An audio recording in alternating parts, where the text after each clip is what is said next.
Computer security की समस्या। Computer security की समस्या एक बहुत ही गंभीर समस्या है और इस समस्या के कई सारे कारण हैं। इनमें से कंप्यूटर सिस्टम में बगी सॉफ्टवेयर का प्रयोग करना और यूज़र्स का गलिबल होना, दैट मीन्स ऐसे यूज़र्स जिन्हें आसानी से बेवकूफ़ बना करके उनसे एटीएम के पिन, बैंक अकाउंट डिटेल्स और पासवर्ड जैसी इन्फॉर्मेशन को बड़ी ही आसानी से प्राप्त किया जा सकता है, ऐसे यूज़र गलिबल यूज़र कहलाते हैं। अगर किसी कंप्यूटर सिस्टम में ये दोनों ही मौजूद हैं, दैट मीन्स उस कंप्यूटर में एक बगी सॉफ्टवेयर प्रयोग किया जा रहा है और यूज़ करने वाला एक गलिबल यूज़र है, तो उस सिचुएशन में ये एक बहुत ही घातक कॉम्बिनेशन तैयार होता है और ये हमारी कंप्यूटर सिक्योरिटी के लिए एक खतरा पैदा करता है। इन बग्स का फ़ायदा उठाया जा सकता है और इसी को हम वल्नरेबिलिटीज़ कहते हैं। अब यहाँ पर मुख्य रूप से 3 इश्यूज आते हैं। पहला, वल्नरेबिलिटीज़ के लिए मार्केट प्लेस। यहाँ पर जो वल्नरेबिलिटीज़ होती हैं इन्हें किसी दूसरे व्यक्ति को बेच करके पैसे प्राप्त किए जाते हैं। दूसरा, ओन्ड मशीन्स या फिर बॉटनेट्स के लिए मार्केट प्लेस। यहाँ पर ज़ॉम्बी मशीन्स का प्रयोग करके पैसे प्राप्त किए जाते हैं। और तीसरा, पहले से ही ओन्ड क्लाइंट मशीन्स से प्रॉफिट प्राप्त करने के ऐसे बहुत सारे तरीके मार्केट में मौजूद हैं, जैसे कि किसी कंप्यूटर सिस्टम में मालवेयर को इंजेक्ट करना। इस तरह के मालवेयर जरूरी नहीं है कि इंजेक्ट करने के तुरंत बाद ही हमारे कंप्यूटर सिस्टम में एक्टिवेट हो जाएं। ये हमारे सिस्टम में ऐसे ही पड़े रहते हैं और ये एडवांस सिस्टम थ्रेट के रूप में मौजूद रहते हैं। बाद में इन्हीं मशीन्स को जिनमें मालवेयर को इंजेक्ट किया गया है बॉटनेट्स के तौर पर प्रयोग किया जा सकता है। वल्नरेबिलिटीज़ की अधिकता। सॉफ्टवेयर में बहुत सारी वल्नरेबिलिटीज़ होती हैं। हम आज ज़्यादा से ज़्यादा इन सॉफ्टवेयर्स पर निर्भर होते जा रहे हैं और सॉफ्टवेयर पहले से और ज़्यादा कॉम्प्लेक्स होते जा रहे हैं, क्योंकि इनमें मशीन लर्निंग, आर्टिफिशियल इंटेलिजेंस जैसे फीचर्स भी ऐड किए जा रहे हैं। कुछ वल्नरेबिलिटीज़ न्यू होती हैं, जबकि कुछ के बारे में हमें पहले से ही पता होता है लेकिन हमने इन्हें ठीक नहीं किया है। बात करें अगर सबसे खतरनाक वल्नरेबिलिटीज़ की, तो ये 0 डे वल्नरेबिलिटीज़ होती हैं। इन्हें जिस दिन डिस्कवर किया जाता है उसी दिन पब्लिश कर दिया जाता है। अगर आप पूरी दुनिया में होने वाले हैकिंग अटेम्प्ट्स का एक रियल टाइम एनिमेशन देखना चाहते हैं तो ऐसी कई सारी वेबसाइट्स मौजूद हैं जो आपको इस तरह के रियल टाइम एनिमेशन को दिखाती हैं। इनमें से नाम है cybermap.kaspersky.com और cve.mitre.org। सो आप यहाँ पर जाकर हैकिंग अटेम्प्ट्स के रियल टाइम डेटा को देख सकते हैं। यहाँ पर आप एक पाई चार्ट देख सकते हैं और ये दिखाता है कि किस सॉफ्टवेयर की वल्नरेबिलिटीज़ को सबसे ज़्यादा एक्सप्लॉइट किया गया है, जैसे कि एंड्रॉयड की 21%, ऑफिस की 13%, एडोब फ्लैश प्लेयर की 8%, जावा की 7%, एडोब रीडर की 1% और सभी ब्राउज़र्स की 50%। सो ब्राउज़र्स का शेयर बहुत ज़्यादा है और इनकी वल्नरेबिलिटीज़ को सबसे ज़्यादा एक्सप्लॉइट किया गया है। इसका मतलब ये हुआ कि हमारे इंटरनेट ब्राउज़र्स सबसे ज़्यादा वल्नरेबल होते हैं और इनका प्रयोग सबसे ज़्यादा किया जाता है।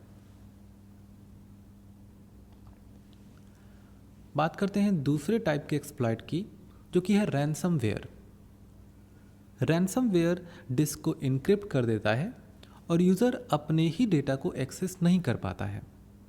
इसका मतलब ये हुआ कि अगर आपके पास आपके डेटा का बैकअप नहीं है तो आपके सामने एक बड़ी समस्या खड़ी हो जाएगी। इस सिचुएशन में आपको बिटकॉइन में अपने डेटा को वापस से प्राप्त करने के लिए मनी पे करनी पड़ेगी, तब जाकर के आप अपने डेटा को एक्सेस कर पाएंगे। वायरसेस को स्कैन करने के लिए जो स्कैनर्स होते हैं वो सिग्नेचर्स को अपडेट करते रहते हैं, लेकिन रैनसमवेयर की खास बात यह है कि ये अपने आप को ही मॉडिफाई करता रहता है। इसका मतलब ये हुआ कि अगर बहुत ज़्यादा चेंजेस हो रहे हैं तो उस सिचुएशन में ये सिग्नेचर बेस्ड जो अप्रोच है वो काम नहीं करेगी। सो ये रैंसम वायरसेस दूसरे टाइप के एक्सप्लॉइट्स हैं जो सबसे ज़्यादा यूज़ किए जाते हैं। यहाँ पर आप इस चार्ट में देख सकते हैं कि यहाँ पर दर्शाया गया है कि आखिर रैंसमवेयर के द्वारा कितने लोगों को अटैक किया गया। ये डेटा केवल उन लोगों का है जो कैस्पर की एंटीवायरस का प्रयोग करते हैं। जुलाई 16 तक ये आंकड़ा लगभग 400,000 लोगों का था। आप इमेजिन कर सकते हैं कि कितने लोगों को इस रैंसमवेयर के द्वारा अटैक किया गया होगा।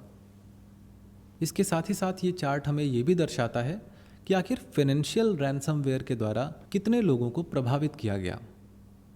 इसमें बैंकिंग ट्रोजन्स का प्रयोग किया गया था, की लॉगिंग का प्रयोग किया गया था। ये की लॉगिंग हमारे सिस्टम में इनिशिएट हो जाते हैं और इसके बाद हम जो भी की स्ट्रोक्स प्रेस करते हैं अपने कीबोर्ड पे, ये उसकी इन्फॉर्मेशन सर्वर तक पहुंचा देते हैं और इससे हमारा सिस्टम हैक हो जाता है। आपको यहाँ पर मैं बता दूं कि ये डेटा मोबाइल बैंकिंग ट्रोजन्स का है, जो कि केवल एक साल के अंदर नवंबर 13 से लेकर अक्टूबर 14 तक लगभग 1500 से 13,000 लोगों को प्रभावित करता है। अब चलिए थोड़ा सा कंपेयर कर लेते हैं कि 2015 और 2016 में किस मोबाइल ऑपरेटिंग सिस्टम को फाइनेंशियल मालवेयर ने कितने प्रतिशत प्रभावित किया। जैसा कि आप देख सकते हैं कि 2015 में Android operating system devices 8% affect हुई, जबकि Windows operating system devices 92% affect हुई। बात करें अगर 2016 की, तो 2016 में विंडोज़ के आंकड़े में कमी आई और ये घटकर 64% हो गया, जबकि एंड्रॉयड ऑपरेटिंग सिस्टम डिवाइसेस में ये अफेक्शन काफ़ी ज़्यादा हुआ, मतलब ज़्यादा डिवाइसेस अफेक्ट हुई और ये बढ़कर 36% पहुँच गई। सो आप देख सकते हैं कि आंकड़ा 8% से बढ़कर 36% हो गया। अब चलिए इसके कुछ एग्जाम्पल्स के बारे में बात करते हैं।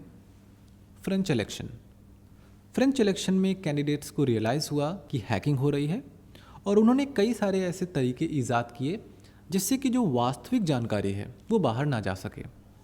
हिलेरी क्लिंटन कैंपेन में भी हमें कुछ ऐसा ही देखने को मिला। यूक्रेन इलेक्ट्रिसिटी सिस्टम, ऐसा माना जाता है कि यूक्रेन इलेक्ट्रिसिटी सिस्टम के बंद होने के पीछे रसिया का हाथ है और इसमें रसिया के द्वारा एक साइबर अटैक किया गया था। इसी तरह से टर्किश बैंकिंग सिस्टम को भी हैक किया गया था और इसमें डीडॉस का प्रयोग किया गया था, जिसकी वजह से पूरा का पूरा बैंकिंग सिस्टम ठप पड़ गया था। इसके अलावा हमने ऐसी और भी कई सारी घटनाएं सुनी हैं जिसमें भारत में भी एटीएम कार्ड्स को हैक कर लिया गया था। सो हम कह सकते हैं कि साइबर सिक्योरिटी एक बहुत बड़ी समस्या बन चुकी है और ये हमारे जीवन को प्रभावित कर रही है। इसका बहुत ज़्यादा प्रभाव हमारे जीवन पर पड़ रहा है, चाहे वो फाइनेंशियली हो या फिर किसी दूसरे तरीके से हो। लेकिन हम इस बात से इनकार नहीं कर सकते कि साइबर सिक्योरिटी हमारे लिए एक गंभीर खतरा है। एक बात जो यहाँ पर सामने निकल कर आती है वो ये है कि साइबर सिक्योरिटी के लिए बजट एलोकेशन हमारी कंट्री में बढ़ाने की बहुत ज़रूरत है।